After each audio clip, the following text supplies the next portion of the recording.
Hello, everybody. Welcome back to another episode of the BettorOff Hockey Podcast. We're here, episode 5. We're always excited to bring some content to you, some hockey content. So before we get going, of course, like the video, subscribe to the channel, follow the Instagram page.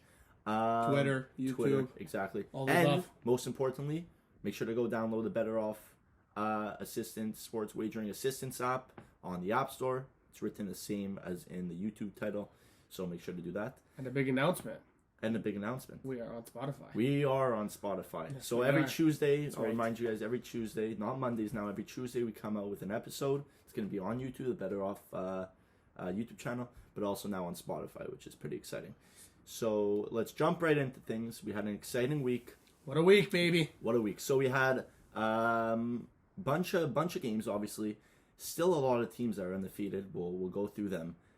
Edmonton, Florida, so on. Some teams that are struggling, such as the Montreal Canadiens that we know Noah loves.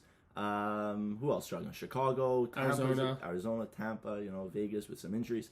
And to end it off, we'll just go through some couple storylines of players that we find exciting. Mm-hmm. So to start it off, let's start with Edmonton. Let's go with Edmonton. Yeah. All right, so They're Edmonton is 5-0, looking great. Everyone's looking great. I'll let you continue from I just think, great hats off to the GM. I was wrong. I said we were both wrong. The three moves they made this offseason. I actually said Ethan Bear for Warren Fogle was a great trade. Yeah, because that was an underrated one. They needed forward depth. They still do. Not just depth, but guys who could really push the pace. And in the playoffs. And a playoff guy. Yeah. I said the Duncan Keith trade was not a good trade for them. No. I am wrong.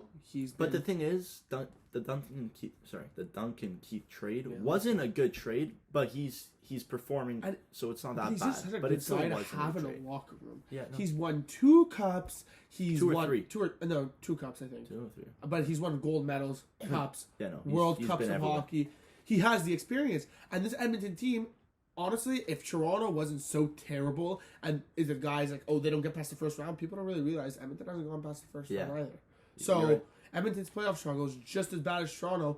Duncan Keith can come in, tell the boys, show McDavid, show Draisaitl how it's done. First of all, McDavid has 13 points in 5 games, on pace for 213 points. That's just unreal. Draisaitl has 11 in 5. So I think that Duncan Keith trade's working out, and the Zach Hyman signing's working out.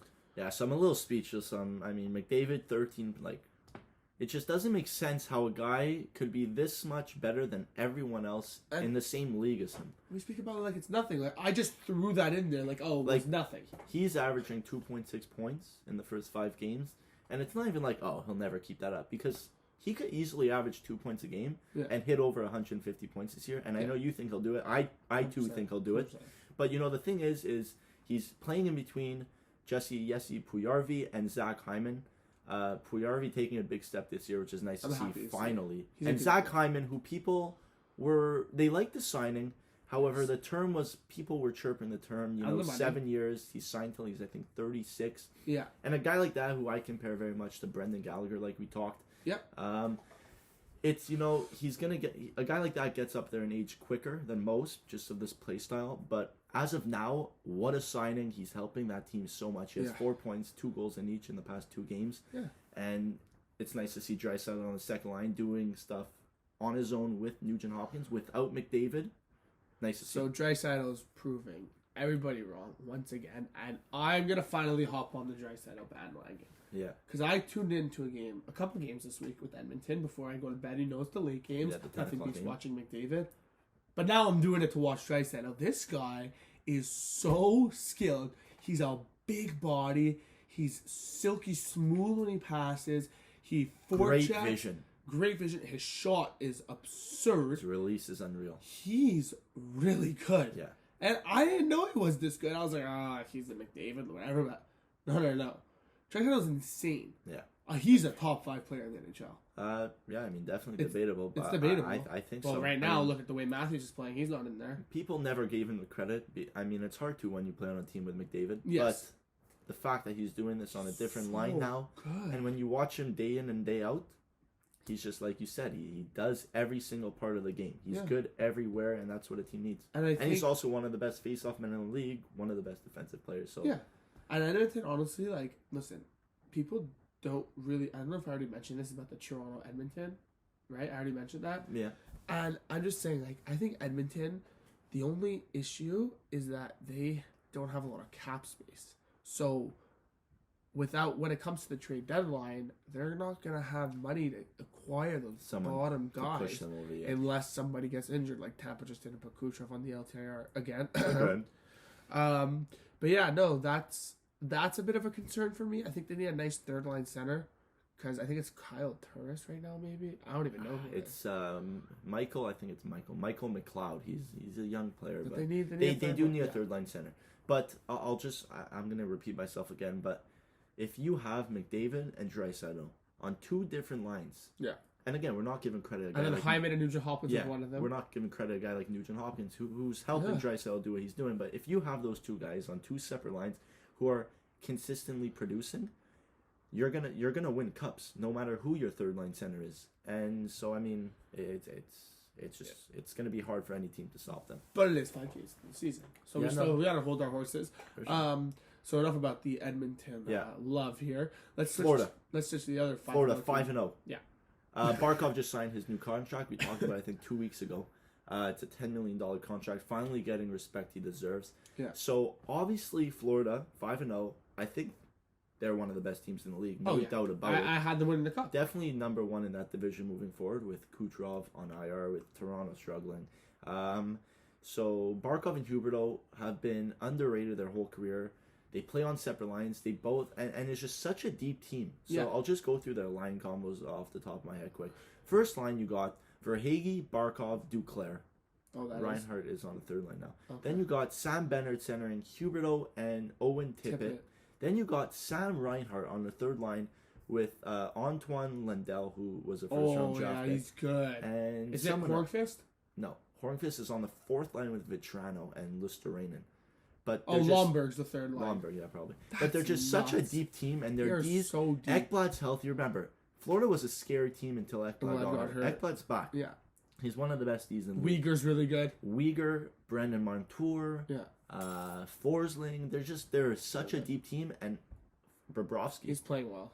Ooh, he's playing really well. 4-0. Yep. His numbers are great. Under a 2 GEA. Listen, they're just and Spencer Knight. Deep, and they have cap space too. By the way, cap space is something I want to talk about because this is honestly next year they're going to be in trouble because Barkov's contract kicks in. He was making 5.9, so he's making 4.1 more, and Huberdeau has to be signed next year. Okay. This offseason. I think that Patrick Hornqvist contract at 5.3 AAV is going to be getting away. Yeah, they might buy him out because he only does have 1 year left, so it wouldn't hurt to buy him out.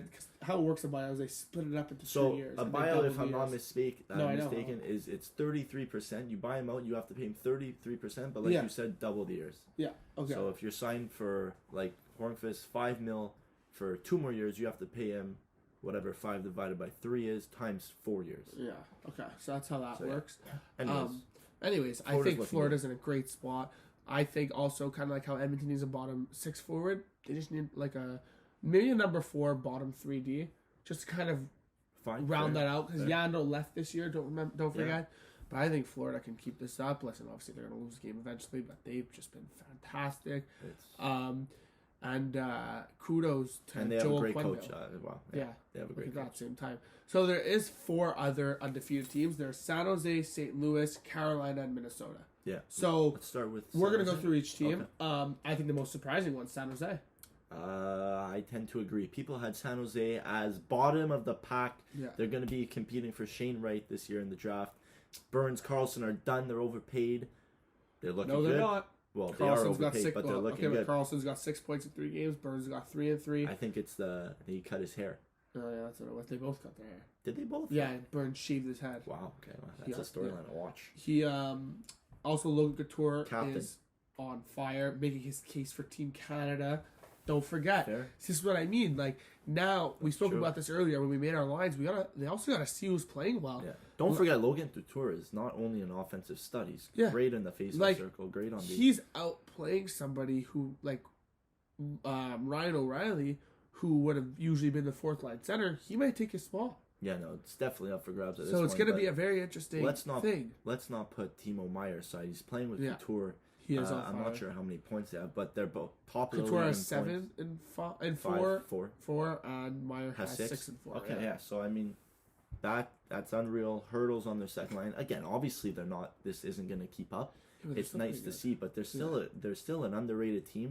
They are. They have no depth whatsoever. They have no goalie. They have James Reimer. Because you're paying. Aiden Hill is 4-0. He's played every single game. He's looking good. No, Reimer played one game. Yeah, he played against Ottawa. Okay, fair, 3-0. But it's tough to have depth when you're paying Burns and Carlson a combined 20 million, 19 million. It's tough. But I mean, again, we're not going to stay on the San Jose Sharks for long. But they're a team. They're not. I wouldn't say they're a team to watch. Would you say? I would say a team to watch. This team just kind of not watch, but just see if they can continue this. I think a team that can just slowly slip into the playoff spot. Listen, we spoke about that division, how it's Edmonton, Vegas, and Vegas is injured, Stone on the IR, like Pacioretty on the IR, like Vegas might not be that second seed anymore. Yeah, and once playoffs hit, anything is possible. Anything can happen. We see guys. San Jose's experience, bro. They have experience. Yeah, they remember that game against Vegas. It was Vegas. And with Pavelski when they had Pavelski. That was nuts. Yeah. Gordon Miller announced that best announcer in the game, and for my opinion. So next team is Minnesota. So did they upset Vegas last year in the playoffs?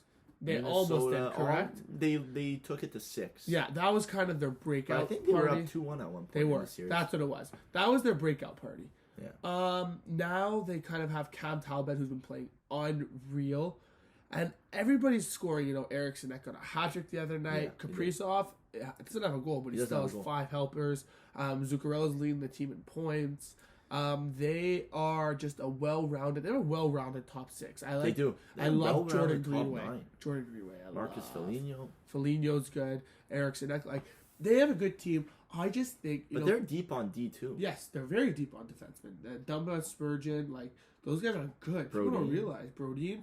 I think that team, when it comes to the deadline, if they can just, I always talk about the deadline. No, that's fair. That's fair. They just trade for a number 1 center. A number 1 center. And they're good, even though they have Marco Rossi in the system. Yeah. Okay. Fair enough. I just think that's what I think. I mean, the thing is with them is that their lines are so spread out, and they all work well together. This is a team where I don't think there's a point to go make that move and trade a bunch of assets for first line center. Yeah. Because I think they could slip into the playoffs, maybe get another couple depth pieces, some get big bodies to help in the playoffs, and I think they could go very far. I think so too. I like them a lot. Anyways, a team to watch, obviously. Next team we got St. Louis Blues. Another kind of surprising team. St. Louis was kind of written off a bit. They had the whole Tarasenko saga. He wanted out. Yeah. They finally settled down. He stayed. That team's looking good. Oh, they are good. Bennington's looking good. The only thing that kind of sucks is they did lose a lot of guys from that year when they won the cup. Yeah. On defense. Pietrangelo. And Vince Dunn. But their forward core has kind of stayed the same. Jordan Kyrou is an absolute pair, first of all. Yeah. Jordan Kyrou, they still have O'Reilly, they still have Tarasenko, Perron. Perron's also on a tear. He had a hat trick. Yeah. Last night. So I think St. Louis, I think they're legit. They are legit. They're not just lucky. Another guy who, sorry, I cut you off. Another guy who on the back end that they added since that playoff run is Justin Faulk. And Justin Faulk, when he was on Carolina, I don't think he had the right role. They didn't really tell him what his role was, but he thought he was this offensive stud, But on this team, St. Louis, he's doing it all. He's putting up points. He's great defensively. He blocks shots. You could play him in any situation. And he rounds out that top 4 beautifully with Parayko, Krug, Faulk, and I'm forgetting one more, but I don't even know. It's honestly, it's a deep decor, and since you like talking about deadline moves, I think they could add another top 4D and maybe acquire a backup goalie, in case Binnington were to go down, because they really don't have anyone there. Huso, but I think they're a team to watch for sure. They're deep. They've also got Robert Thomas on the third line. They are a deep team. So I think St. Louis will keep it up, and I also think this next team that's 4-0 is Carolina. I think they're just exceptional. I love Carolina. They're just good. Their core, Svechnikov, Aho, and Teravainen are 1, 2, 3 in points on their team. Trocheck is great. They've been tearing it up, and I really like what Carolina's GM did. They lost Mrazek, replaced Freddie Anderson. You know what? Since you're talking about goalies, people were really, really surprised and kind of upset that they traded Nedeljkovic to Detroit for a second-round pick. But I mean, Nedeljkovic, obviously, I mean, it's Detroit, but he is brutal right now. Yeah, he's not good. 0-2, but compared to Grice, who's the backup goalie on the team, is 2-0. Yeah. So I mean, Nedeljkovic. He did really well in the playoffs last year. He did because Mrazin went down. He was carrying the load, but they're also a stacked team. So on that a team like that, it's really not hard to carry a load. But let's go back to their offense. I think when you have Aho as your number 1 center, Trocheck as your number 2 center, Jordan Stahl's your number 3 center. Still good. It's tough to go wrong. He's one of the best defensive centers in the league. Yeah. It's tough to go wrong when you have that sort of depth on forward and even on D. They lost Dougie, but they're still stacked. Yeah, they're still a very good team. They acquired D'Angelo. I love Jacob Slavin. He's always been really good. They have Pesci. Ethan Bear, Pesci, No, D'Angelo. That's a good. They're good. They're damn good. They're Again, legit. you keep saying the word deep, but depth is what wins. Depth. Look at Tampa last year. Look at their third line. Yeah. Right. What was it again? It was it. Coleman, Gourde, and Gaudreau all on different teams now, which is kind of sad as a Tampa fan. But look how they're doing. Speaking of the devil, Gaudreau actually scored 2 goals against Ottawa. Did you see that screw job that happened in Ottawa? I did. I don't want to talk about it because I know you'll get heated. Exactly, yeah. Might break a wall or Ottawa something. got screwed over in the game. I'll let them know, for those of you who don't know, Ottawa was up 1 with 5 minutes left. Stützle chipped it around the boards for Trouba. Trouba hooked him. Stützle fell. He's a little guy. Yeah. They called embellishment, which was complete BS. I started losing my mind watching. They score on that 4-on-4. New York get the momentum. They score and then injure Matt Murray, win the game. We'll talk about that after, or not at all because I'll get too mad. So those are the undefeated. Those are the undefeated teams. Now, how about the winless? The 2 winless. Arizona, we expected that. Arizona clearly just dumpster fire, trading all their guys. They'll have no team by the deadline. Phil Kessel will be gone for sure. Nick Schmaltz will probably be gone. I think the only guys that'll literally stay will be Clayton and Keller and Jakob Chychrun. Exactly. Yeah, but I mean, a surprising team. Hold on, Arizona.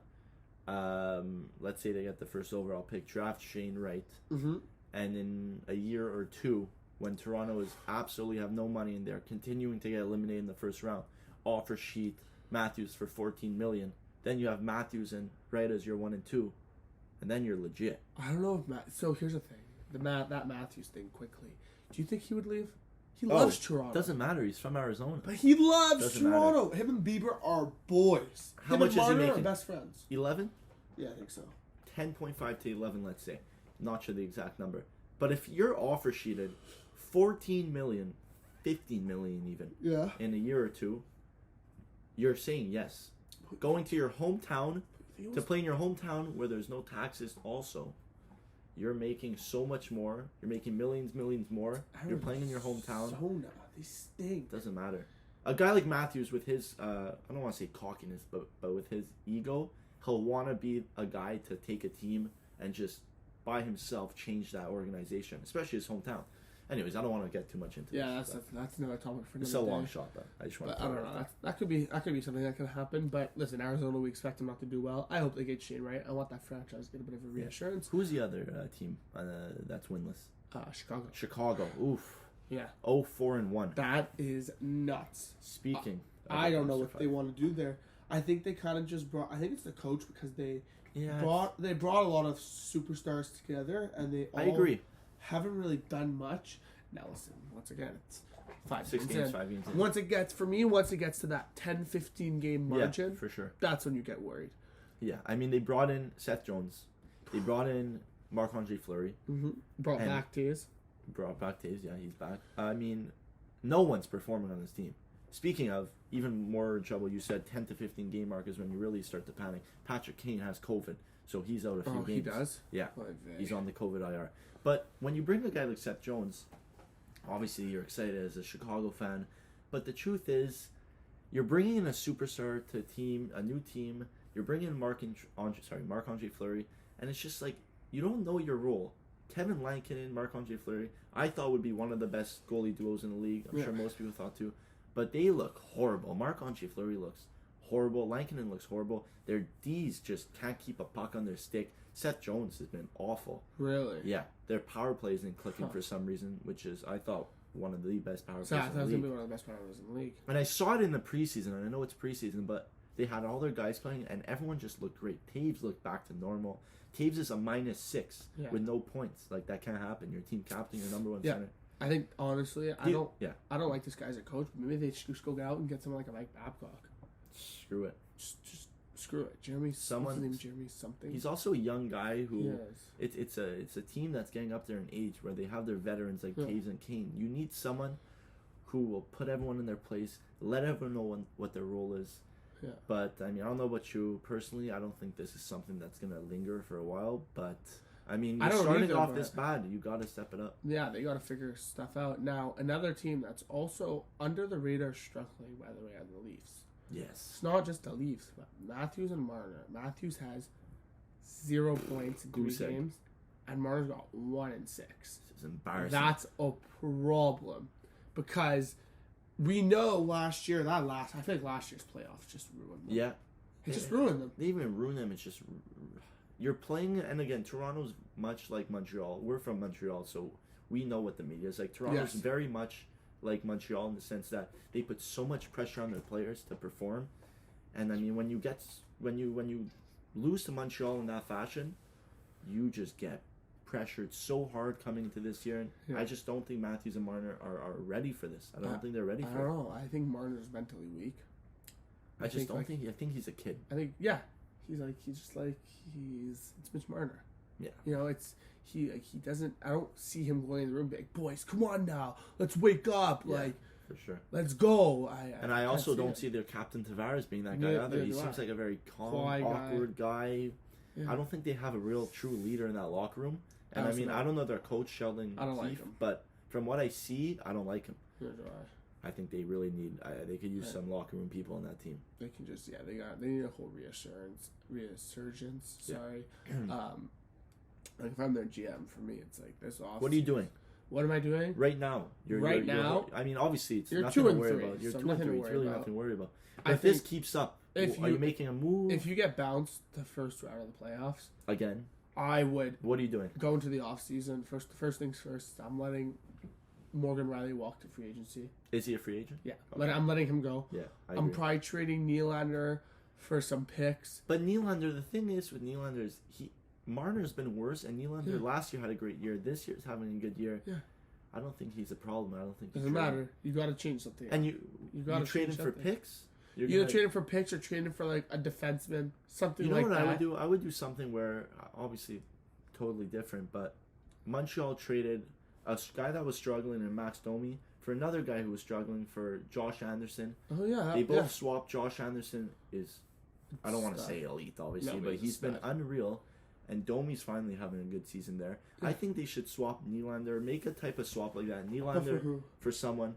I don't have a name off the top of my head, but someone that you could just swap with, get a new guy, new type of energy, and a guy that's just motivated. So like a Laine Dubois swap, which is working out. Yes, exactly. That's a great swap. Speaking of both, we'll get off the Leafs for a bit. Maybe. Yeah. Laine and Dubois both having unreal seasons, 6 points in 5 games for both of them. Good. Revenge seasons. They're both, after this year, need new contracts. Both RFAs. Oh, yeah, they do. It's going to be really interesting. I think Laine likes it there. I think Dubois finally starting to like it in Winnipeg. Keep in mind, Scheifele's out, so he's playing big minutes. You see Laine playing without Tortorella. He's playing a lot better. But everyone is. Everyone's playing better. A guy like Laine who's just like, doesn't really care. He's there to play hockey. He can't have a guy like Tortorella behind his bench. He just can't. I agree, though. I like the...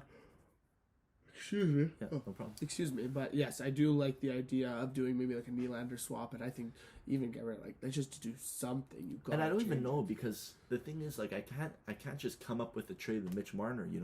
You just can't trade Mitch. Marner. You can't trade Mitch Marner. You can't. You can trade John Tavares. You can't trade Marner. Yeah, but not even. No team's taking Tavares at that money at that age.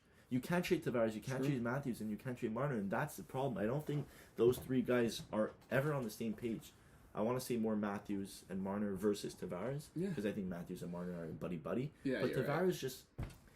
I never liked that signing. Really? They could have kept Kadri for half his price and gone out and got a defenseman, a top 4 D at $5 million who could just help them. But their D are good. Like they still have Muzzin, Riley, Brody, and Hall. It's a dirty. Hall. And then Rasmus Sandin's good too. Yeah. Their team, honestly. their defense are not the issue. Trust me. It's the forwards. Yeah, they're just. I keep saying, but I just don't think they're all on the same They're page. not It's meshing. tough to see. Yeah, whatever. Let them figure out their own problems. I want to end it off. I feel like we talked about everyone we want to talk about, but I feel like we haven't mentioned Tampa about Kuch going to IR. Yeah, it's, I Do don't you want to think talk about that. Kucherov? I mean, obviously you saw what they did last year. He went to the IR. He was hurt, obviously. Yes, this They year he is prolonged it a hurt, bit. though. He's hurt this year too, but they already said he's not there for the rest of the season. They said he will be back for the Olympics. He will be back he will for the be? playoffs. Yeah. Okay, so then if he's back for the Olympics, then he'll be back. Yeah, no, for But sure. are they going to do something where he's back for the Olympics, then put him right back on?